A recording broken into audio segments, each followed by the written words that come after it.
పవన్ కళ్యాణ్ ఇలాఖా పిఠాపురంలో జగన్మోహన్ రెడ్డి పర్యటిస్తూ ఉన్నారు. సో ఏంటి పిఠాపురంలో 2024 ఎన్నికలకు ముందు పిఠాపురంలో చివరిగా ఆయన ప్రచారం చేశారు. వంగా గీత గారిని గెలిపించండి, నా సిస్టర్ లాగా నేను భావిస్తూ ఉన్నాను, డిప్యూటీ సీఎం చేస్తాను అన్నారు. సీన్ కట్ చేస్తే పవన్ కళ్యాణ్ భారీ మెజారిటీతో గెలిచారు, డిప్యూటీ సీఎం కూడా అయిన పరిస్థితి. సో పిఠాపురంలో జగన్మోహన్ రెడ్డి పర్యటన ఉద్దేశం ఏంటి? ఆ పర్యటన సందర్భంగా ప్రభుత్వం మీద ఎస్పెషల్లీ పవన్ కళ్యాణ్ మీద ఏమైనా విమర్శలు చేస్తారా? పవన్ కళ్యాణ్ పేరెత్తడానికి ఇష్టపడని దత్తపుత్రుడు అంటూ కామెంట్ చేసిన జగన్మోహన్ రెడ్డి మరి పిఠాపురంలో పవన్ కళ్యాణ్ పేరెత్తుతారా? మరి ₹1 ఇప్పుడు ప్రకటించారు, ఆ ₹1 ఇస్తారా, అంతకంటే ఎక్కువ ఇస్తారా, ఇస్తే ఎవరికి ఇస్తారు? ఇప్పటికే ఆ కోటి అనౌన్స్ చేశాడు కానీ ఇవ్వట్లేదు అని చెప్పి జన సైనికులు ట్రోల్ చేస్తున్న పరిస్థితి.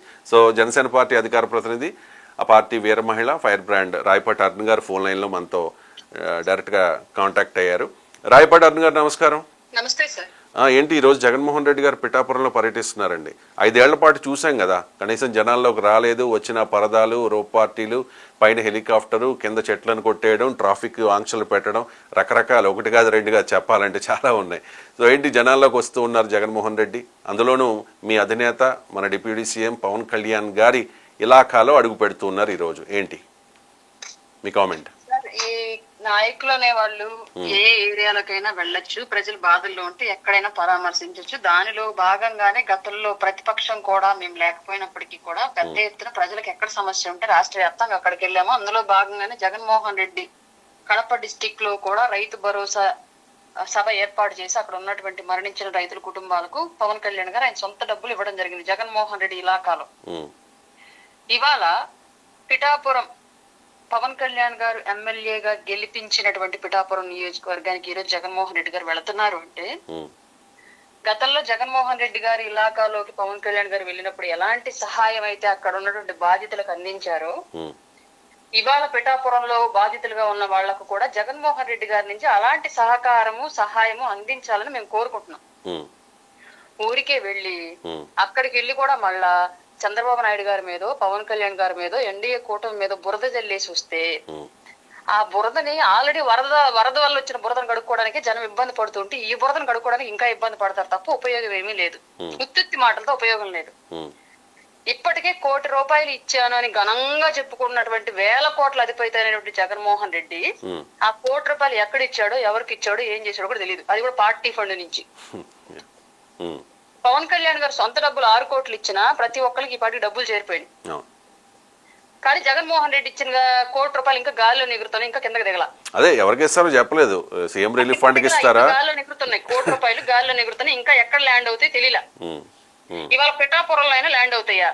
జగన్మోహన్ రెడ్డి గారితో పాటు ₹1 మూట ఏమన్నా పిఠాపురంలో ల్యాండ్ అయితా?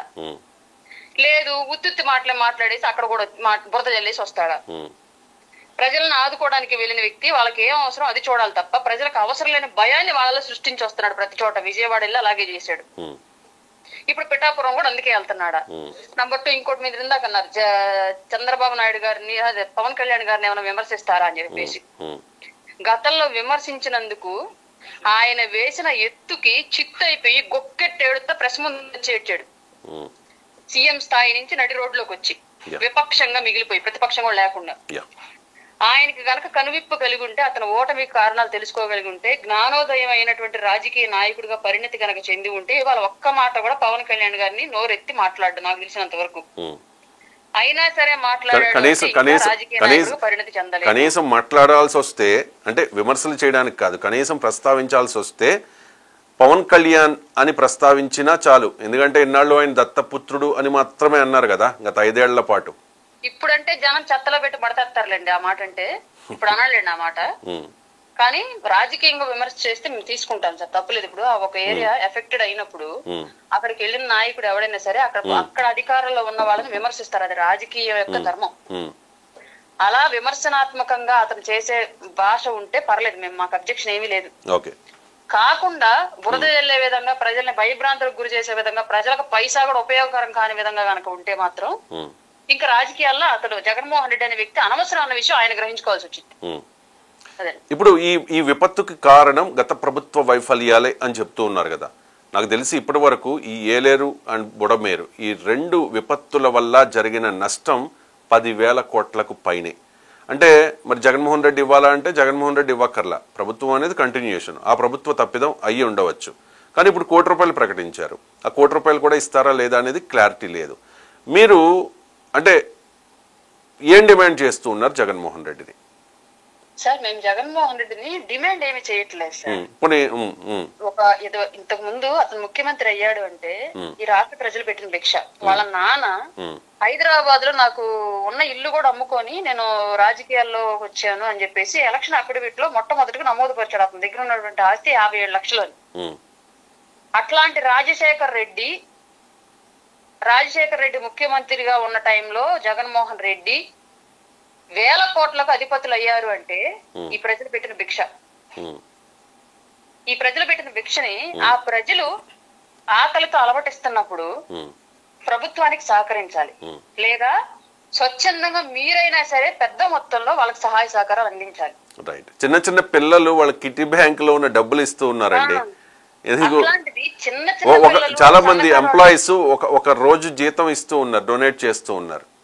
సార్ ఎవరి దాకా ఎందుకు సార్, అతి సామాన్యురాల్ని, బిలో మిడిల్ క్లాస్, పావర్టీ దగ్గరగా ఉన్న వ్యక్తిని నేనే నిత్యావసరాలు పంచడానికి వెళ్తే ₹1,00,000 ఖర్చు అయినాయి సార్.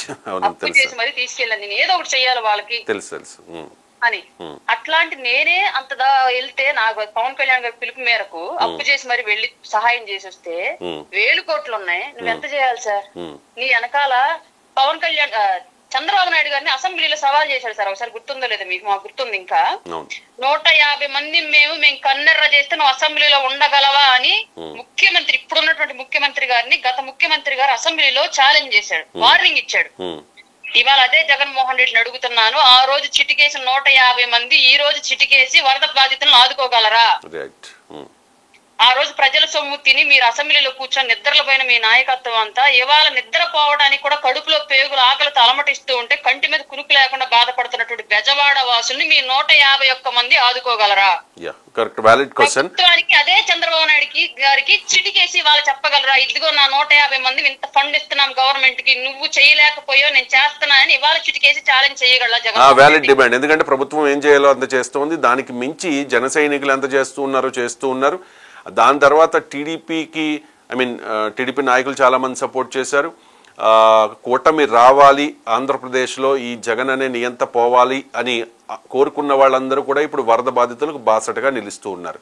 మీరు చెప్పింది కరెక్ట్ పాయింట్. 175 మంది మేము సింగిల్గా పోటీ చేస్తున్నాం అని చెప్పి ఓపెన్గా మాట్లాడుకోవాలంటే ఒక్కొక్క నియోజకవర్గంలో 25 నుంచి 50 కోట్లు కదా. ఇప్పుడు ఆ పోటీ చేసిన వాళ్ళు ఎమ్మెల్సీలు, రాజ్యసభ సభ్యులు, ఇంక్లూడింగ్ జగన్మోహన్ రెడ్డి, వీళ్ళంతా కలిసి కూర్చున్నా జస్ట్ వాళ్ళు ఇవ్వాలి అనుకుంటే ఒక 100 కోట్ల రూపాయలు ఇవ్వడం అనేది చాలా చిన్న విషయం వాళ్ళకి.